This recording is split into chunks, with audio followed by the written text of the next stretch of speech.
байгаль орчин аялал жуулчлалын яам үзүүлж байна.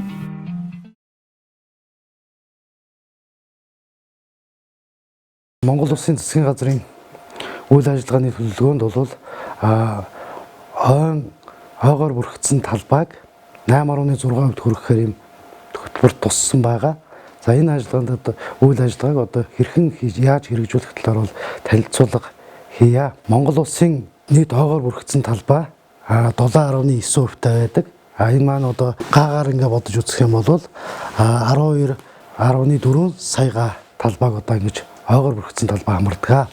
Ойн сан гэж бас байгаа. Ойн сангийн талбай маань 11.9% эзэлдэг.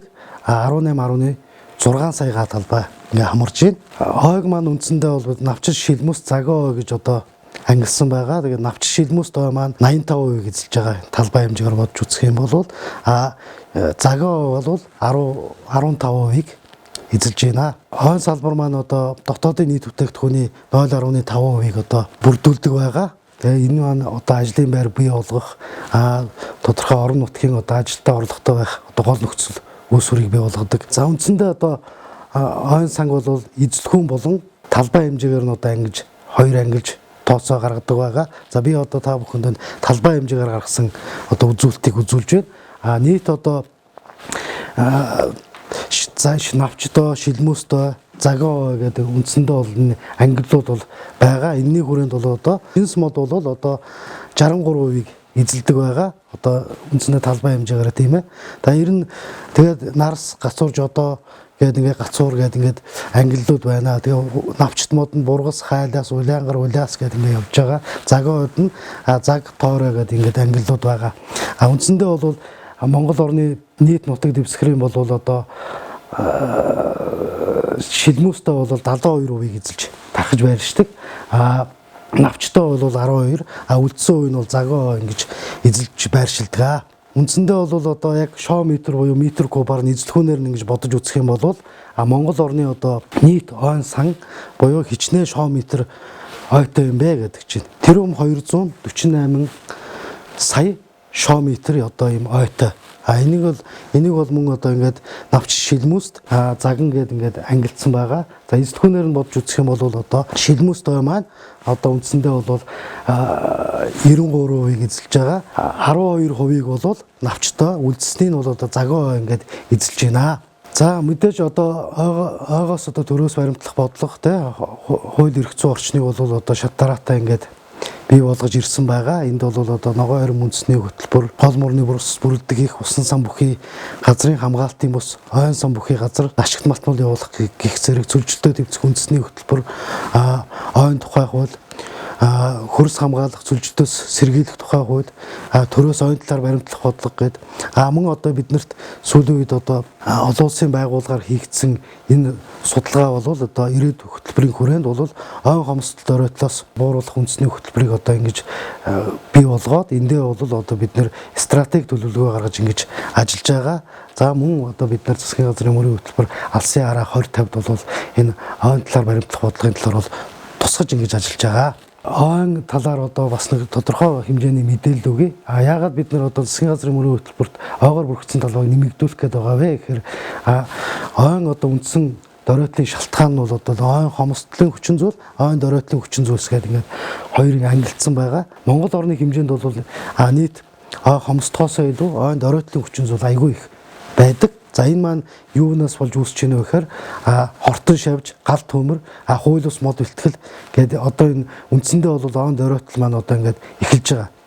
Тэгэхээр бид нар хавар болгон төмөртэй тэмцэх. Тэгээ хавар болгон мэдээж тодорхой хэмжээний хортон шавжтай, хууль ус мод бэлтгэлтэй бол тодорхой хэмжээгээр тэмцэж ажиллаж байгаа. Бид нар ойн сангаа хамгаалж үлдснээр бол ойн экосистемийг бол хадгалж үлдэх энэ чухал үндэс суурь нь болж байгаа. Тэгээд мөн бас ойн цаашаа нөгөө өөрөөрөө одоо нөхөн төлчих боломжийг ингэж бүрдүүлж ажиллаж байгаа юм байгаа. Мэдээж ойн санд одоо нөлөөлж байгаа ганц хүчин зүйл манай нийгэм эдийн засгийн хүчин зүйл тийм ээ.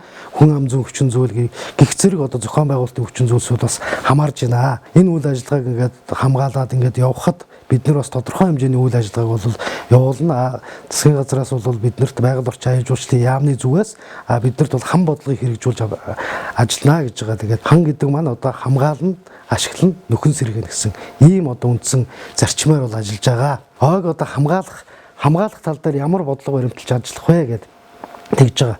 За бид нар бол хамгаалах тал дээр бол мэдээж одоо ойн төмөр хортон шавж хууль ус мод бэлтгэлтэй одоо үндсэндээ бол одоо зохион байгуулж одоо хууль ус мод бэлтгэлээдээ тэмцэх, ойн төмөртэй тэмцэх энэ арга хэмжээг болоод авч ажиллана.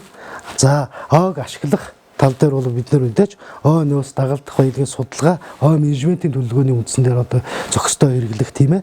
За ой анги, ой мэрэгжлийн байгууллага, ой нөхрөлийг одоо хамтын оролцоотойгоор ингээд менежментээр ингэж авч явах энэ ойгоо бол одоо нөхөн сэргээг цаашаага одоо зөв зохистой ашиглах энэ боломжийг бүрдүүлж ажиллаж байгаа. Ойг нөхөн сэргээх тал дээр бол бид нар мэдээж одоо ойжуулт ой нөхөн сэргээлтийн бодлогыг бол хангаж ажиллана. За ойн одоо өрийн аж ахуй тарц суулгацын хангамжийг бүрдүүлэх тий агро аж ахуйг хөгжүүлэх тал дээр бол бид нар илүү сайн бодлого баримталж ингэж ажиллаж байгаа. За бид нар одоо үндсэндээ бол одоо энэ хэрэгжүүлэх шаардлагатай аж ахуй арга хэмжээндээр бид нар мэдээж 8.6% одоо хүрэхэд ямар ач холбогдол бүхий арга хэмжээ хэрэгжүүлэх вэ гэж байгаа. Тэрнээс өмнө бид нар бас нэг ойн цэвэрлэгээ хийх шаардлагатай 2.5 саяга талбай бол байгаа.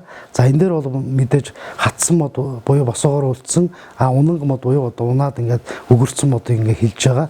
За энэ дээр бол одоо хатсан мод гэвэл одоо шоо метрээр бодож үзэх юм бол 37.7 сая шоо метр одоо хатсан одоо босоогоор үлдсэн мод байна гэж байгаа. Унанг мод нь бол одоо хэд байна вэ гэхээр чинь 23.1 сая шоо метр хамарж байна. За яаж одоо 8.6% хүргэх вэ гэдэг энэ чинь бараг сая гарангаа талбайг бол ойжуулах, ой нөхөн сэргээх одоо ойг хамгаалах ажлыг бол хийж хэрэгжүүлнэ. За олон улсын байгууллага ирээд хөтөлбөрийн судалгаагаар бол манай ой маань нөхөн сэргээгдэх бүрэн боломжтой гэж судлагдсан.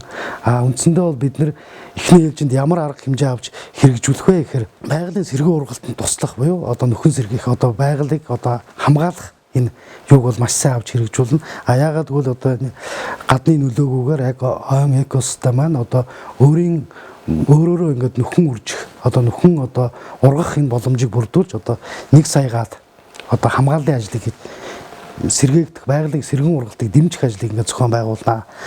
Зориуд дээр ойжуулах арга хэмжээнд бол одоо 306 гааг зориудаар ойжуулж ингэж ажиллана.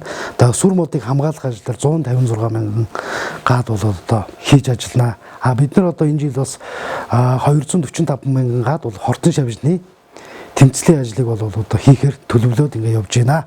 За мэдээж бид нар одоо ойг 8.6% хүрэхийн тулд одоо бид нар одоо мэдээж тодорхой хэмжээний орон нутгийн байгууллага болон бусад одоо хууль эрх зүйн хүрээнд одоо бид нар хамтарч ингэж ажиллах одоо юм байгаа. Одоо үндсэндээ бол модыг одоо тарьж суулгах, үр үндэс ургуулж үржүүлэхэд одоо хууль эрх зүйн орчин, бусад төсөл хөтөлбөр 21 аймгийн газар байгаль орчны газар тий ой нөхөрлөл ой ангууд гэдэг ингээд энэ бүхтийн одоо хамтарсан ийм багц юм оролцоотойгоор бид нар бол мэдээж одоо олон нийтийн сүлжээ болон сургалт сурталчилгаа энэ юмнуудыг сайн явуулж одоо 8.6-д хүрэх бүрэн боломжтой гэж үзэж байгаа. За бид нар одоо 8.6% одоо ингээд хүргэснээр за ямар үр дүнг бол гарах вэ гэж. За ойгоос ялгарах нүүрс төрөгчийнхээ 25%-аар буурнаа. Тийм ээ. За ойн нүүрс төрөгчийн шингээлт 35%-аар нэмэгдэнэ гэж. Ойн доктортой менежментийн санхүүжилтийн хэмжээ бол 77%-аар өснө. Энэ бол мэдээж 77% өснөөр бол Монгол улсын маань эдийн засагт бол бас тодорхой хэмжээний өөрчлөлт орох ийм үзүүлэлт байгаа. За уур амьсгалын өөрчлөлт өртөмтгий байдал буурна. Мэдээж энэ ойгоос ялсан галбаа буюу одоо ойгоор бүрхэгдсэн талбай нэмэгдснээр 2.9 саяга эмзэг байдал маань одоо үндсэндээ бол эмзэг биш болж одоо буурна, эмзэг байдал маань буурна гэсэн үг байгаа. За тэгээд одоо энэ 8.6% хүрснээр бол мэдээж ООМ экосистем болон Монгол орны экосистем маань үндсэндээ бол тэнцвэржих те цөлжилт буурах ийм одоо том глобалны ийм ач холбогдолтой ийм байгаа. За та бүхэндээ анхаарал тавьсан явдалд маш их баярлалаа.